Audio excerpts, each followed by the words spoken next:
Hello friends, welcome to my channel oceans of the current affairs. Guys, आज का topic शुरू करने से पहले अगर आप मुझे सोशल मीडिया प्लेटफॉर्म पे फॉलो करना चाहते हो तो आप मुझे इंस्टाग्राम पे फॉलो कर सकते हो, जिसकी आईडी है करंट अफेयर्स A99। और मैंने अपने टेलीग्राम का लिंक भी दे दिया हुआ है, जहाँ से आप मुझे डायरेक्ट फॉलो कर सकते हो मेरे टेलीग्राम चैनल के ऊपर। मैं अपने सोशल मीडिया प्लेटफॉर्म पे डेली बेसिस पे करंट अफेयर्स अपलोड कर देता हूँ और आपको इस वीडियो की PDF भी वहीं से मिल जाएगी। तो आज का टॉपिक शुरू करने से पहले कुछ इंपॉर्टेंट न्यूज़ देख लेते हैं, जो प्रीलिम्स पॉइंट ऑफ व्यू से काफ़ी इंपॉर्टेंट हो जाती है। गाइज, इंडिया की एक सोशल एक्टिविस्ट है जिनका नाम है अंजलि भारद्वाज। उनको अभी एक अवार्ड मिला है, United state international anti corruption champion award.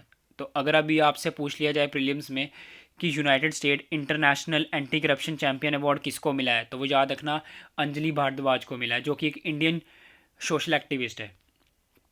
Guys, एक और न्यूज़ है कि यूपी स्टेट जो है वो अभी फर्स्ट स्टेट बन गया जिसने पेपरलेस बजट रिप्रेजेंट किया है। तो आज का टॉपिक हम शुरू करते हैं। हमारा आज का टॉपिक है union cabinet approve president rule इन पुडुचेरी। तो गाइज, याद रखना, जो यूनियन कैबिनेट है उन्होंने अप्रूव किया पुडुचेरी में president rule. The union cabinet on Wednesday approved a proposal by the home ministry to dissolve the Puducherry assembly and impose president rule in the united union territory. तो guys, ये जो हमारी union cabinet है उन्होंने पुडुचेरी की assembly को dissolve करके president rule वहाँ पर यूनियन टेरिटरी में इम्पोज किए। यूनियन मिनिस्टर, हमारे यूनियन मिनिस्टर जो है वो है प्रकाश जावड़ेकर। तो गाइज, ये याद रखना, हमारे यूनियन मिनिस्टर कौन है?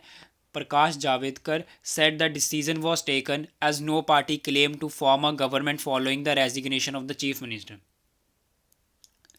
जो हमारे यूनियन मिनिस्टर है प्रकाश जावड़ेकर, उन्होंने कहा कि जो डिसीज़न लिया गया है वो इस बेसिस पे लिया गया कि कोई पार्टी ने अभी क्लेम नहीं किया है resignation of the chief minister. Chief minister के रेजिग्नेशन के बाद कोई भी ऐसी पार्टी नहीं है जिसने क्लेम किया हो कि वो गवर्नमेंट बनाएगी, जो वो मेजॉरिटी में आएगी।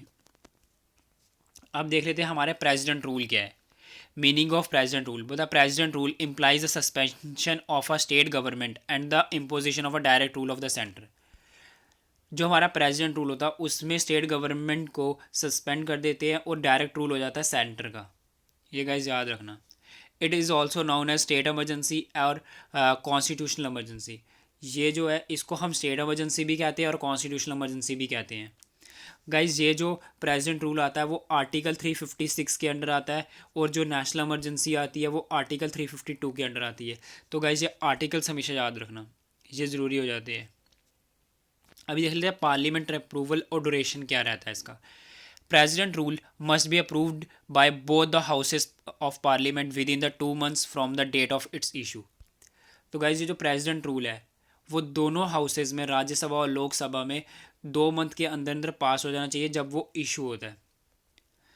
The approval take place through simple majority in either house, that is the majority of the members of the house present and voting. तो गाइज, ये जो हमारा प्रेसिडेंट रूल है वो दोनों हाउस में सिंपल मेजोरिटी से पास होना चाहिए, ये भी चीज़ याद रखना। Initially valid for 6 months and the president rule can be extended for a maximum period of 3 years with the approval of the parliament every 6 months।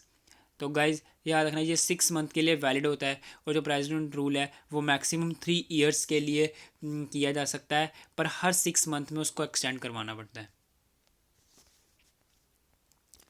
Consequences क्या है प्रेसिडेंट रूल के? The president can declare that the power of the state legislature are to be the exercise by the parliament. तो guys, एक चीज़ याद रखना, ये जब प्रेसिडेंट रूल लग जाता है तो उसके बाद जो भी उसके रूल्स या उसके डिसीजंस लिए जाते हैं वो पार्लियामेंट के थ्रू लिए जाते हैं, ना कि स्टेट असेंबली के थ्रू। द प्रेसिडेंट आइदर सस्पेंड और dissolve the state legislature assembly. इसमें प्रेसिडेंट जो है वो सस्पेंड भी कर सकता है और डिसॉल्व भी कर सकता है स्टेट लेजिस्लेटिव असेंबली को। तो गाइज़, ये चीज़ हमेशा याद रखना कि इसमें क्या क्या आता है, जो किस आर्टिकल के अंडर आता है, या फिर इसमें कौन सी मेजॉरिटी यूज़ होती है। तो गाइज़, ये चीज़ बहुत इंपॉर्टेंट है क्योंकि प्रीलिम्स से ये चीज़ पूछ सकता है यूपीएससी प्रीलिम्स में कि ये जो प्रेसिडेंट रूल है वो जब अप्रूव होता है वो कौन सी मेजॉरिटी से होता है। तो वो याद रखना सिंपल मेजॉरिटी से होता है, आर्टिकल 356 के अंडर आता है। और इसके अंदर जो स्टेट गवर्नमेंट है ये कब लगता है, जब कोई भी उस टाइम पे वहाँ पर जो गवर्नमेंट है, स्टेट गवर्नमेंट है, वो मेजॉरिटी में नहीं है, जब किसी ने क्लेम नहीं किया मेजॉरिटी। तब वो वहाँ पर होता है। तो गाइज़ ये जो टॉपिक हमने लिया था वो द हिंदू से लिया था और आज का टॉपिक हमारा ख़त्म हो गया है। तो गाइज़ अगर आपको किसी और टॉपिक वीडियो चाहिए तो आप मुझे नीचे कमेंट सेक्शन में बता सकते हो। और गाइज़ जो अभी मेरे चैनल पर नए हैं और जिन्होंने अभी तक सब्सक्राइब नहीं किया वो मेरे चैनल को सब्सक्राइब कर दे, जिसने अभी तक लाइक नहीं किया वो लाइक कर दे। और गाइज़ जो यूपीएससी या किसी भी गवर्नमेंट एग्ज़ाम की तैयारी कर रहे हैं तो उनसे ये वीडियो शेयर करना ना भूलें। And thank you for watching my video and keep loving us guys.